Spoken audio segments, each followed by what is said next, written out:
विद्यापति में आपने पढ़ा, विद्यापति ने जो वर्णन किया है, श्रृंगारिकता का वर्णन किया है, राधा कृष्ण का वर्णन किया है। राधा और कृष्ण में बहुत सी बातें जो नहीं होनी चाहिए वो विद्यापति ने उसका वर्णन किया है।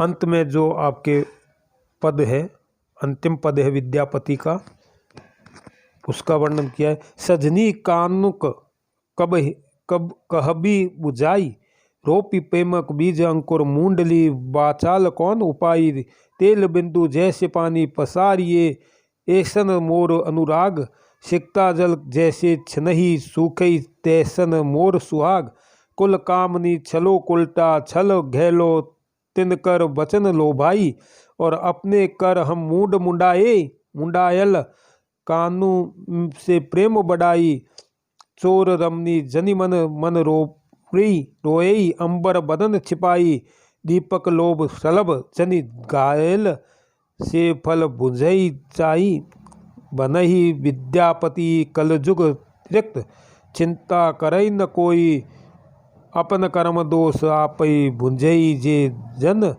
पर बस होई। अब यहाँ कहा गया है, वर्णन करते हुए कह रही है, विरहिणी नायिका जो है राधा है, अपनी सखी से विरह व्यथा का वर्णन करती हुई कहती है। विरहिणी नायिका, विरह में, वियोग में, जब कृष्ण से वियोग हो जाता है राधा का, तो राधा यहाँ कहती है, हे सखी, कृष्ण को समझा कर कहना कि उन्होंने प्रेम के बीज को बोकर फिर स्वयं उसको तोड़ डाला। अब मैं किस उपाय से प्राण बचाऊंगी।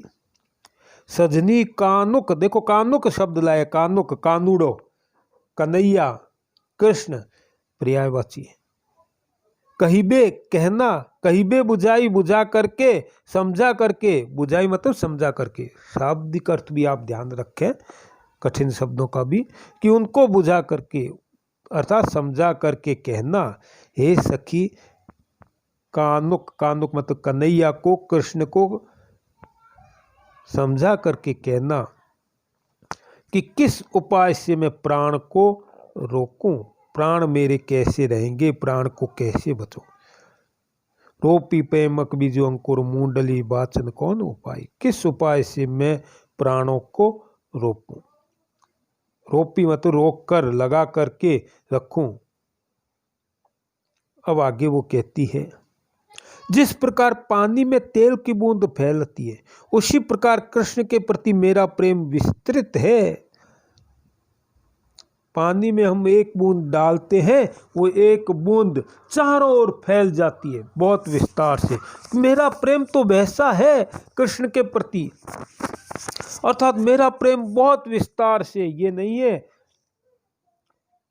किंतु वही बूंद पानी में डाले तो क्या होगी,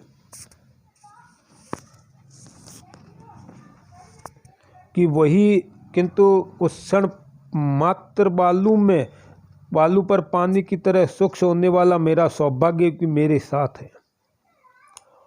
सिकता जल जैसे छलई सुखाई, तैसन मोर सुहाग कुल। अब आगे कहता है, आगे वो कहते हैं विद्यापति सखी के माध्यम से वर्णन कराए कि उसके वंचनामय वचनों के लोभ में मैं कुल वधु से कुलटा हो गई। कुल कामनी छली कुलटा भय, घेलो तिनकर वचन लो भाई।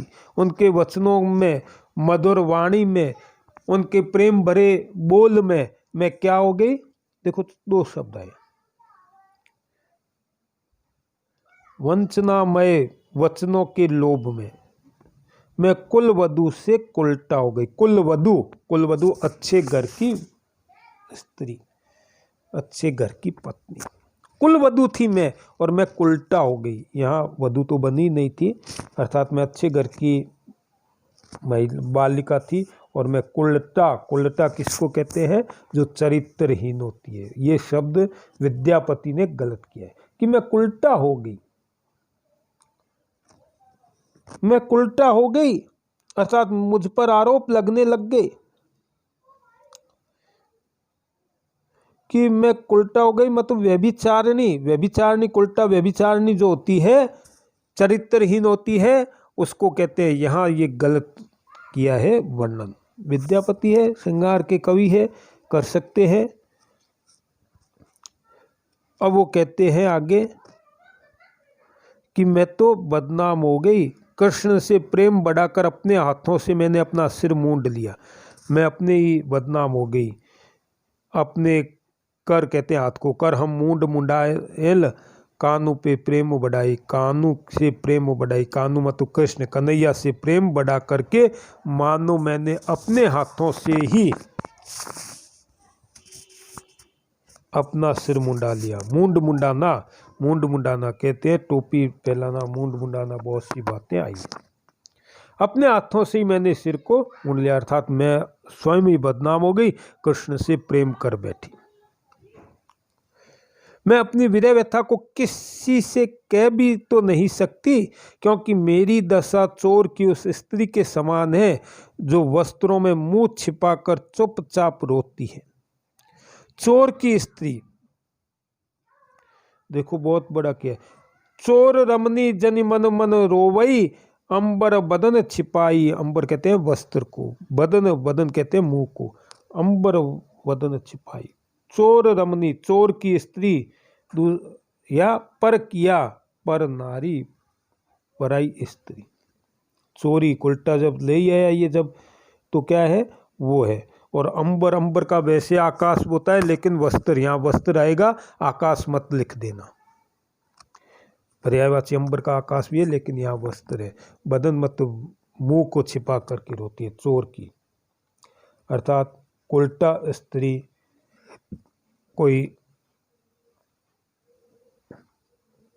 पर पुरुष के साथ रहती है और फिर वो रोती है, वही दशा है। यहाँ ये सारा गलत वर्णन किया है, राधा के संदर्भ में गलत है, लेकिन ये तो विरह के जो है आपके उसमें वर्णन किया, श्रृंगार में वर्णन किया। पहले भी आपको कहा है कि विद्यापति उच्च कोटि के भक्त नहीं है, श्रृंगारिक कवि है, श्रृंगार का वर्णन किया है। और आगे कहते हैं, दीपक के लोभ में पतंग की तरह मैं दौड़ पड़ी, अब उसका फल भोगना ही चाहिए। दीपक लोभ सलभ धन घालई, से फल भुंजई पाई, भुंजई पाई मतलब प्राप्त करना चाहिए। सलभ सलभ पतंगा, भुंजई चाई, भोगना ही चाहिए, भोगना ही चाहिए। बनई विद्यापति कल जुग रित, चिंता करन न कोई। अब वो कहते हैं, कवि विद्यापति कहते हैं कि यह कलयुग की रीति है, यहाँ किसी की कोई चिंता नहीं करता। और कहते हैं, पराधीन व्यक्ति को अपने कर्मों का दोष स्वयं ही भोगना पड़ता है, कि अपना कर्म दोष आप ही भूंजई, जे जन पर बस होई परवश, परवश, परवश मत दूसरे के वश में होना, पराधीन होना, परवश धर्म नहीं, परवश दूसरे में पराधीन हो जाना। अब पराधीन कैसे हो गई कि मैं कृष्ण के प्रेम में पराधीन हो गई, कृष्ण के प्रेम में बंध गई। गूढ़ बातें कह गई कि कवि विद्यापति कहते हैं कलयुग की रीति है, यहाँ किसी की कोई चिंता नहीं करता है। कलयुग में क्या है, अपना अपना ध्यान रखो, कलयुग की बात है, कलयुग का संकेत है कि अपना अपना। कलयुग बने विद्यापति कलयुग रित, रित मतलब रीति, चिंता करे न कोई, चिंता कोई नहीं करता है। कलयुग में कोई किसी की चिंता नहीं करता, कोई किसी की परवाह नहीं करता। स्व की भावना, स्वार्थ की भावना कलयुग में सबसे ज्यादा है। क्या है कलयुग में? अच्छा ये बताओ कि युग, कितने युग हुए हैं आज तक? कई बार कक्षा में ये बात बताई गई है, आपको पूर्व में भी बताई थी कि कितने युग हुए। कलयुग तो आ गया, हम आज कोई भी बात होती है तो कहते हैं घोर कलयुग है, कलयुग में ऐसा होता है। तो कलयुग से पहले भी तो युग हुए होंगे। कितने युग हुए हैं? 4 युग हुए हैं। और कौन कौन से हुए हैं वो? 4 युग कौन से हुए हैं? पहला युग हुआ है सतयुग, दूसरा युग हुआ है त्रेता युग, तीसरा युग हुआ है द्वापर युग और चौथा युग हुआ है कलयुग। इन 4 युगों में 24 अवतार भगवान के हुए हैं।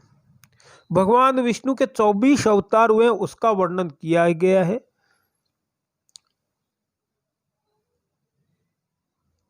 त्रेता युग में 2 अवतार हुए, कौन से? आपको पढ़ाया गया है, अगली कक्षा में और आप पढ़ेंगे। वो 2 अवतार है परशुराम और राम। और द्वापर युग में अवतार कृष्ण का हुआ है, और उसके बाद में कहते हैं कि बुद्ध का वीर, और ये कलयुग में कहते हैं कलंगी अवतार होगा, वो भविष्य में। यहाँ जो है द्वापर की बात कही गई है, द्वापर के बाद कलयुग प्रारंभ होगा, और उस कलयुग की बात यहाँ कह दी कि कलयुग रित चिंता करे न कोई, कोई किसी की चिंता नहीं करता है। कलयुग में सब अपना अपना ध्यान रखते हैं। आज की बात ये सत्य है कि व्यक्ति का ध्यान क्या है? पहले समाज होता था, समाज के बाद परिवार, परिवार के बाद खुद, मैं, मेरी पत्नी और मेरे बच्चे तक सीमित हो गए। तो कोई किसी की चिंता नहीं करता है कलयुग में। और पराधीन व्यक्ति को तो अपने कर्मों का फल भोगना ही पड़ता है, जैसा कर्म करेगा वैसा ही फल मिलेगा उसको। पराधीन, और तुलसीदास जी ने भी कहा, पराधीन सपने सुख नाही, पराधीन को स्वप्न में भी सुख नहीं है। यहाँ भी विद्यापति ने भी वर्णन किया है, जे जन परवश होई, परवश होई, परवश होना, पराधीन होना। यहाँ विरह की घड़ियों की कितनी दारुण होती है, उसका अनुभव वही बताने में समर्थ है जिसे कभी विरह की पीड़ा लगी है। आप विशेष में लिखेंगे ये सारे विश्लेषण एवं मूल्यांकन में।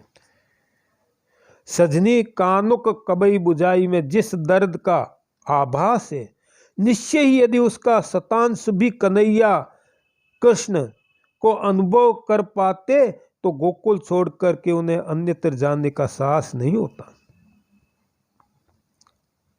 अब कुछ लोग गोपिकाओं के प्रेम को वासना का रूप देते हैं, जो एकदम से गलत है, यह उनकी भूल है। जहां आत्मा का पृथक अस्तित्व नहीं, वहां वासना का प्रश्न कहां? प्रश्न ही नहीं उठता। कुछ लोग कह देते हैं कि गोपिकाएं वो थी, वो थी, वो थी, ये नहीं है। और इसमें बहुत कुछ, जैसे राजा कहते हैं कुल कामनी प्रेम बढ़ाई, राधा कहती है कि मैं पहले कुलांगना थी किंतु कृष्ण के जाल में फंसकर उल्टा वह भी चारणी बन गई। इससे नायिका पर पश्चातापातिशय अभिव्यंजित होता है, पश्चाताप करती है। लेकिन वो पश्चाताप क्या है?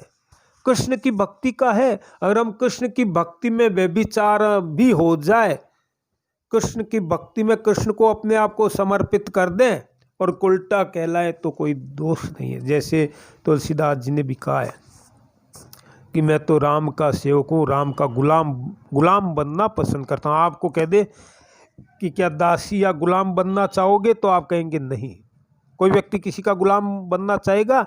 नहीं। लेकिन तुलसीदास जी ने कहा मैं तो गुलामी करने के लिए ही तैयार हूँ। और गुलामी किसकी? राम की।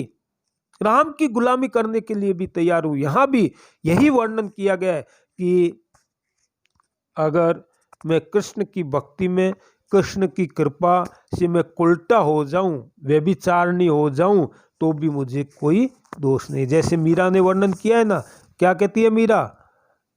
आगे पढ़ेंगे आप। लोग कहे कुल नासी दे, लोग कहे कुल नासी दे। मीरा को पता है कि लोग मुझे कुल की नासनी कहेंगे, उल्टा कहेंगे, चरित्रहीन कहेंगे, लेकिन मीरा को कोई चिंता नहीं थी। और मीरा ने कहा पग घुंघरू बांध मीरा नाची थी। घुंघरू बांध करके मीरा नाची थी, नृत्य किया था। और संतों के ढिक बैठ बैठ लोक लाज कोई। मीरा ने बहुत कुछ विस्तार से, जब मीरा पढ़ाएंगे तब उस समय एक एक बात स्पष्ट करके बताई जाएगी। वहां भी मीरा कह रही है कि लोक लाज गई सारी बातें। और यहाँ वो फिर आगे वर्णन कर रही है लोकोक्ति में कह रही है, अपने कर हम मूंड मुंडाए, बड़ी प्रसिद्ध लोकोक्ति है। कोई किसी को मूंड लेता है, ठग लेता है, कहते हैं ना मूंड लिया, ठगने के अर्थ में, किंतु यहाँ तो नायिका में स्वयं ही अपने सिर को मूंड लिया, अर्थात अपने स्वयं ही ठगी गई। बड़ा सुंदर वर्णन किया गया है।